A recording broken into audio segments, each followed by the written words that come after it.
and today we're going to talk about medicalisation. I've written stuff, so I've got to read it off. Sorry, I won't be looking at the camera all the time, but that's just how it is. I can't remember everything. So that's what I'm going to do. If this is the first video you've seen, well, I've already explained about the thinker and the Lady Tibetan calm thinker, thinks on a low vibration. Now, eagle, which has an overview, you've got to do that, and try to be gentle. We've got the deer here. She only eats grass, doesn't hurt anyone, and of course we've got this character there, the devil, which was spoken about before. You'll see anyway, one of the first video. Anyway, today's is about medicalisation. So let's get started. In our modern world, almost everything is being medicalised from the day we are born to the day on our deathbed. Even when we are getting born, for instance, the child being born by caesarean section has increased dramatically. From roughly 40 years ago, caesarean section deliveries were only about 1 in 20. All depends what country you look at, but roughly 1 in 20. Now they are more like 1 in 3 or 1 in 4 children are born by caesarean section. It is actually classed as a major surgery because, after all, they have to cut through the mum's belly and her uterus. I realise there are certain medical reasons why it is considered and carried out, and in these cases, of course, for the safety of the mother and the baby, an unnatural birth, a medical intervention, doesn't mean it's a bad thing. In fact, it may be the very thing that saves the mother and the baby. I think, though, when parents choose to have elective caesarean section, or the doctor for that matter, meaning I'm having it done even though there is no real medical grounds for it, the mother-to-be may not want to go through the pain of natural childbirth. Maybe, I'm not sure. The doctor, well, maybe it's better for him. He's not getting a call 2 o'clock in the morning. The birth is scheduled on a particular day and time, and he does his caesarean section 10 o'clock on Tuesday morning. I'm not really sure of all the reasons doctors or patients go for that choice of caesarean section. It must be, I'm just suspicious though, because the number of caesarean sections have climbed so high. Also, I don't know if mothers are explaining things in full or properly, as in that children delivered by caesarean section are more likely to develop asthma, different allergies, skin conditions, diabetics, arthritis, celiac disease, etc. It can also affect the overall development of the baby's immune system. These issues can last for decades, well into adulthood. You see, if you were born naturally, as in you travel through your mother's birth canal to the outside world, you will be coming in contact for the first time to the bacteria of your mother, or the first time of being introduced or covered with normal flora. This will colonise on you, the baby, straight away. Your immune system starts to work. Your body and digestive system will be copying your mum's bacteria. Of course, this is how nature intended it to be. From the word go, your immune system starts to learn. It has to. It wants to. If you come out of your mother through an incision the doctor made, then you're put into a clean towel, your immune system is being deprived and robbed of its natural lessons. Nature has been refining our immune systems for millions of years. It is so complex and intriguing, but we interfere with it all the time. The sudden high rate of caesarean sections compared to only 40 years ago is astonishing. With all our knowledge, we should be able to reduce caesarean sections, not increase it. One can only wonder how many billions have been made selling all manner of creams, pills, drugs to the growing children and the adults that came into the world through caesarean sections. These medications are needed. They're needed because of the reason you had caesarean sections in many cases. Does the medical world say a caesarean Caesar birth will give us a customer for life?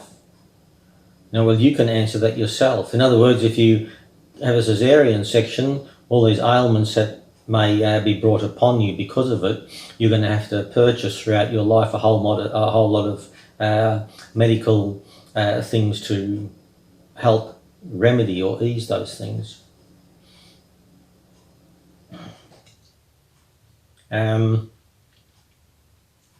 So I don't know if they do. You can answer that yourself. I think that the heinous snake pit environment of pharmaceutical companies, it has truth in it. They will get you at the very beginning of your life, as soon as you're out of the starting blocks, all wet and innocent, a newborn. Big Pharma has got their greedy, sharp claws into you from then on until the day you die. Every conceivable pill, cream, tablet, drug, vaccine, capsule, chemical will be shoved under your nose, whether you need it or not. It will be recommended to you, not to mention surgery. This is another thing of medicalisation. Surgery, the operations, all those things I just mentioned do have their place. There are places for creams and pills and different drugs, of course there are. I've already said that. But there are also cases where they're exaggerated and given to you when they may have been unnecessary to give to you.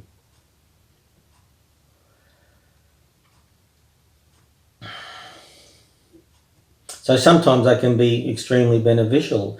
The advancements in the medical world have been something that takes your breath away. Heart, lung transplants, to take a heart out of a human being and put it into another is something that I look at with wonder and amazement of what combined human knowledge is capable of.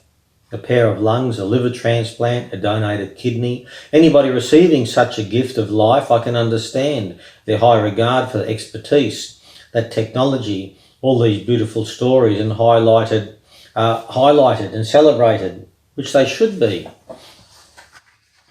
Not so long ago, if your hip wore out, well, that is it. Sipping cups of tea on the veranda was your day.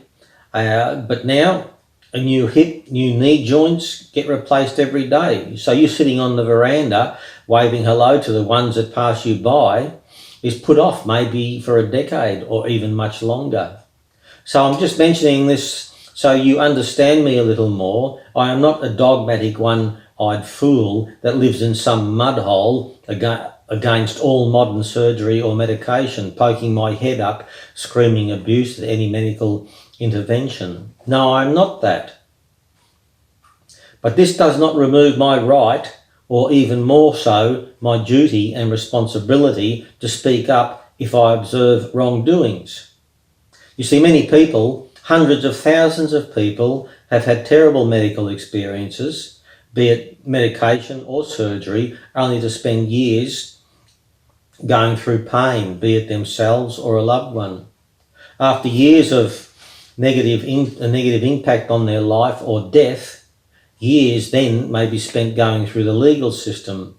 This usually ends up a sad, frustrating process. The courts are a sick place where money speaks much louder than the truth. Sorry, I've got to just have a sip of I'll have to get out of doing this on my thing, but I just it's a habit. I got to not very professional.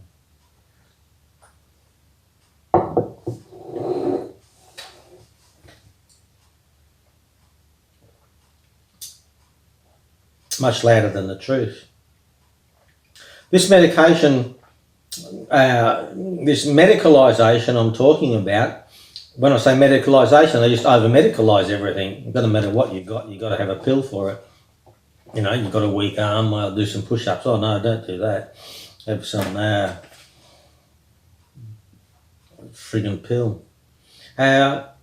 Or if you've got something, you're a bit upset by something, well, have a pill to calm you down. Don't work it out any other way. So anyway, medicalisation started a long time ago, as early as even the 1850s. A doctor in America, his name's Samuel Cartwright. Samuel Cartwright, like the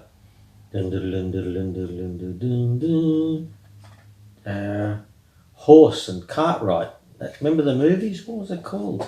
Anyway, Bonanza. That's where that. Samuel Cartwright. He was born 1793, died 1863. He actually wrote this more so, published a paper suggesting or proposing a new mental disorder way back then. He named it Drapetomania, Drapetomani. Drapetomania. Anyway, drapetomania, meaning the want or desire of slaves to run away. Meaning, I have to read that again. Meaning the want or desire of slaves to run away. So this idiot Cartwright, a doctor, actually labelled that as a mental disorder, calling it drapetomania. It's going back way back then. But now let's jump forward to modern times. There is a procedure, because medicalisation comes in operations and medications, and a therapeutic procedure called labiaplasty. This is where young women are upset. They are actually emotionally in distress, all because they think that their labia or lips of their vagina are not normal.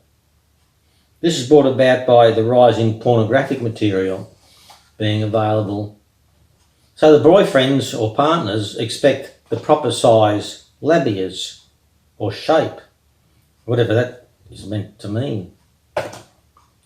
Whatever that is meant to mean. Now this even caught me by surprise, because I'm always researching sort of this stuff. You know, maybe I was a bit slow, I don't know. Because I never knew or thought about this. But it is true. Women get surgery on their vagina to make their vagina look better. Personally, I don't like the word vagina. It just sounds too medical or something, but I'm using it trying to be sort of professional on this thing. I, as the average Joe, use the term pussy or fanny. That's just how I hear the average man, including me, talk. And if a woman came to me for an opinion, I would advise them to stop being distressed about your fanny. It's beautiful, I would say. Leave the damn thing alone. The psychiatrist won't, though. They will give you a pill to ease the anxiety. For they will tell you, yes, you are very anxious about this problem, you'll need a pill. The psychiatrist will back you up on it. Yes, your labias must need something done, and I'm not sure, but take this pill in the meantime. And the surgeon will explain he can cut and slice and change your labias. And this will make you satisfied and content. And your boyfriend will also be very pleased about your brand new pussy. This is what I call medicalisation. Well, young lady, I tell you this. Now, tell the surgeon to shove his scalpel. Tell the psychiatrist he can go and keep his shit pills. As for your boyfriend, well, if he doesn't like your pussy, he can go find another. Any partner that forces you to go under the knife, especially on your privates, needs to be shown the door. When some other culture wants to butcher a woman's fanny, you shudder in horror. Young girls are held down, forced to undertake this idiotic, cruel cutting. But here in the West, girls willingly pay the nice man in the white coat, the surgeon's gown, to take a scalpel to their privates. Any anxiety before or after the operation is taken care of by the other cretin in his blue suit, the psychiatrist. Both these so-called professionals are self-trained to take advantage of a girl's dilemma for the sake of money, feeding their narcissistic greed. It's amazing what some colourful brochures and a white gown, a blue suit and a flash reception room can have on a young woman's impressionable mind. So that's the young girl. But here we look at an elderly man dying of cancer with tubes and wires hanging out of him. Although he will be dead in 3 weeks, they still give him another serve of chemo. And in some parts of the world, unbelievably, a jab for COVID. That man didn't need either of those things. He's dying of cancer. He just needs as much pain relief, I suppose, in my mind. But no. Would the man have been better off at home, surrounded by friends and family while and when he died? I think so. But you see, the deviant, corrupt medical world will medicalise all they can from birth to death and everything in between. And they have trained you to think this is good, this is normal. The old man at the hospital, remember, his bed is costing him between $500 to $2,000 a day. Would that be anything to do with keeping him, giving him absolute useless toxic stuff disguised as actual medicine? Well, there again, you can make your own mind up on that.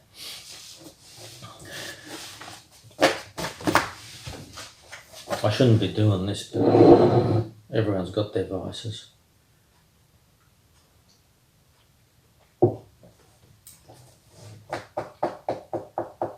It's just lemonade anyway. Back to plastic surgery for a moment. One of the most sought after operations, which I mean cosmetic surgery, and here I'm referring to China, it's called double eyelid surgery, making the eyes look bigger or more Western-like.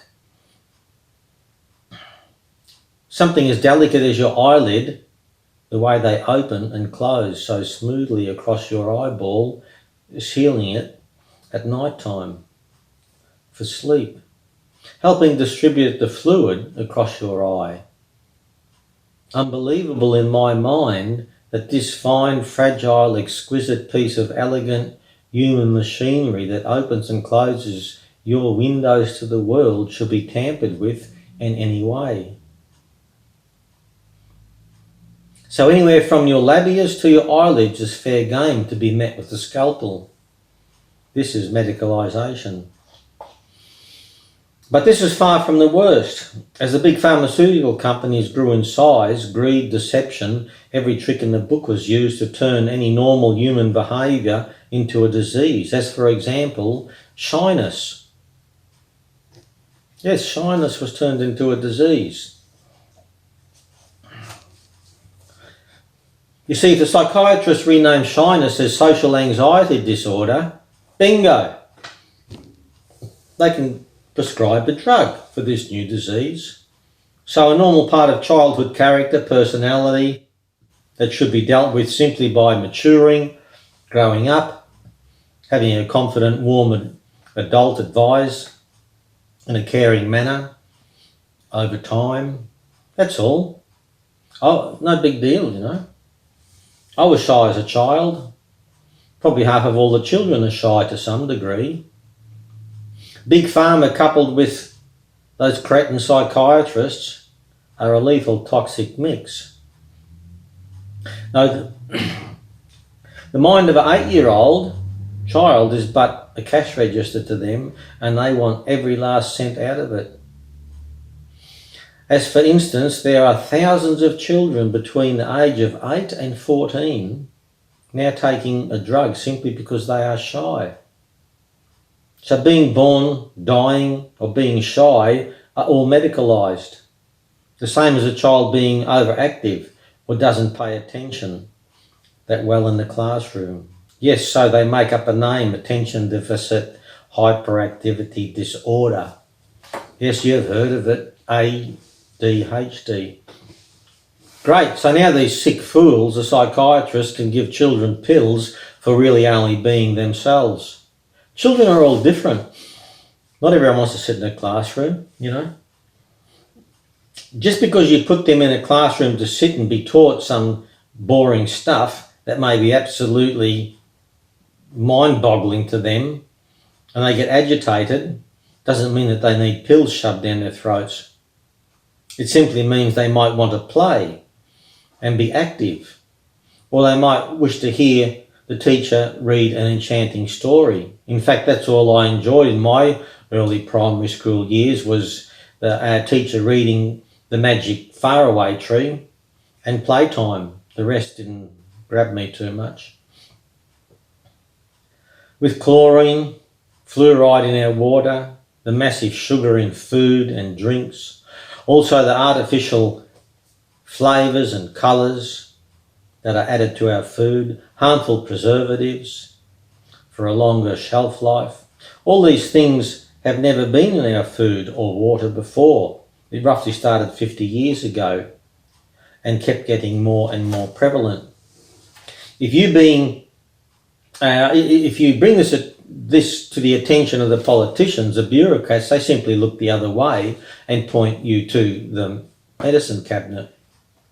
That's right. Stay in that stuffy classroom, keep eating overly processed, artificially flavoured, coloured, genetically engineered food. When a problem arises, and it will, it is meant to, start popping pills. Always address your problem with pills. Any other approach is old, obsolete rubbish. What? Clean water, fresh organic food, interesting stories, stimulating playtime and other activities as tending to a school orchard or a vegetable garden. This is medieval, idiotic poppycock. Pills, drugs and computers are our answer to bring up our children. Yeah, yes, Mr. Authority, yes, sir. By the way, how are your shares going in Big Pharma? Look, this medicalisation stuff, I could talk on it for 4 hours and there's so many things to add to it, but you won't listen that long, so I'm just trying to get it out as quickly as possible. So anyway, now I've only touched on it, and so I'll finish off by saying then now, they even get you when you're dead. People pay big money to store their body in metal vats filled with liquid nitrogen. Some get their head cut off and just have that stored in the vats, all hoping to be brought back to life when technology allows it. Now, you know, imagine that even after you're dead, they still get there. I mean, you know, what idiot would get his head cut off, put in nitrogen in a vat to be dragged out after 300 years? Yeah, he's really going to have control. Matter even they could bring it back to life, they'd probably sew it on a bloody horse or a big dog or something, and circuses in the future, you'd be a dog running around with their head and you go, oh, I'm back. How the hell are they going to bring it back anyway?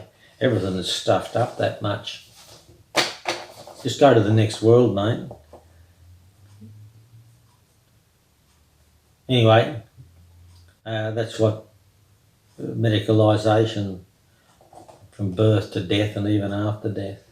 But now this is, even if I only told this story and nothing else, the little bit I'm going to finish off here, that should just make you register, and it should make you understand how sinister the pharmaceutical world is, the medical world is. It's not what you think it is. And all these talks I'm going to give, I'm going to keep persuading you that way. It's my responsibility and it's my duty, and I'm going to keep on doing it. And I'm only going to rely on the truth. Anything that I've got here, it's been written by much smarter people than me. I'm trying to condense things down. But this last thing is really interesting, I think.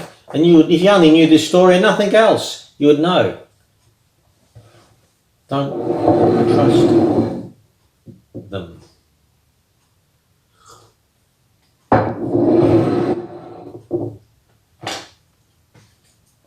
Just had to get me glasses. Now, this is, okay. So this is about Henry Gadsden.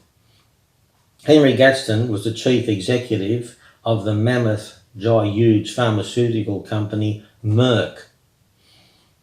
M-E-R-C-K. They're basically one of the biggest pharmaceutical companies in the world, and I think it's their original basic one they started in Germany years ago, and they're in America now, based in America. So Henry Gadsden, he was the chief executive of Merck, and he told Fortune magazine in an interview, I assume, that he was frustrated at the medicines were only sold to the sick. He wanted drugs to be sold widely as Wrigley's chewing gum. Now, this is the chief executive of one of the biggest, if not the biggest, bee-mouth pharmaceutical companies in the world. And he said this. He wanted drugs to be as widely used as Wrigley's chewing gum. This was in 1970. Henry Gadsden's ambition was to sell drugs to everyone, and he meant it. Gadsden, with his cunning, quadrupled Merck's revenue. This was fantastic for Merck and Gadsden, but in my opinion, bad for us, bad for humanity. Because what Henry Gadsden had to do to massively increase profits for Merck was to shift or change the way we thought about being sick. With unbridled use of the most up-to-date advertising and slick marketing techniques, Gadsden would exploit any minor fear. For instance, as in loneliness, for example. I think if you're lonely, well, join a club of some sort, take up a sport, get a rescue dog, or do volunteer work. Of course, there are many real practical ways to overcome loneliness. But no, if you feel anxious and lonely, take a pill. In just about anything you may feel uncomfortable about, a drug would be available. Theoretically, it mattered little how healthy you seemed to be. One way or another, many would be convinced a pill, a drug, is the answer. So even the healthy who would even take so now even the healthy who would never take medications for so-called illnesses, Gladstone's plan worked. The prescription rate and the doctors writing them and then people marching off to the chemist skyrocketed. His Wiggles chewing gum campaign ambitions were realised. If you only knew that the campaigns and the ads and the tricks that they use, psychology, to make you think any little meander, any little thing there's a little bit wrong, straight away you need a pill, or you need this, you need that, you need the other. What does this deer need? There is no chemist. What does the eagle have? You don't see. They don't have nothing. You walk into a chemist shop, it's wall to wall. Can't you work out that we don't actually need that? We just need to have clean, good food, clean, good water, a little bit of exercise, a bit of sunlight.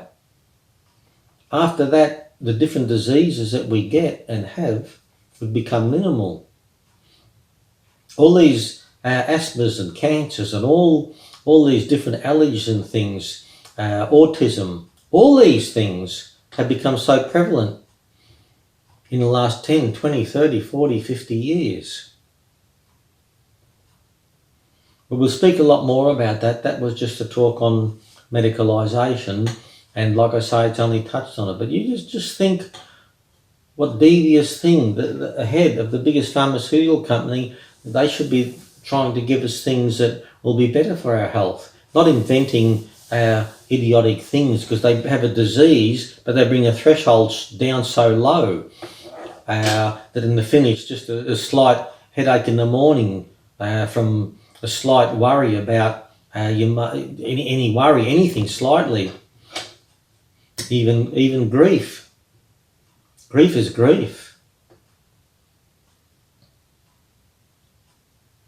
And grief is something that you will experience, and the crying and all that grief that you go for is so terrible, and so, but it's, even that has a purpose.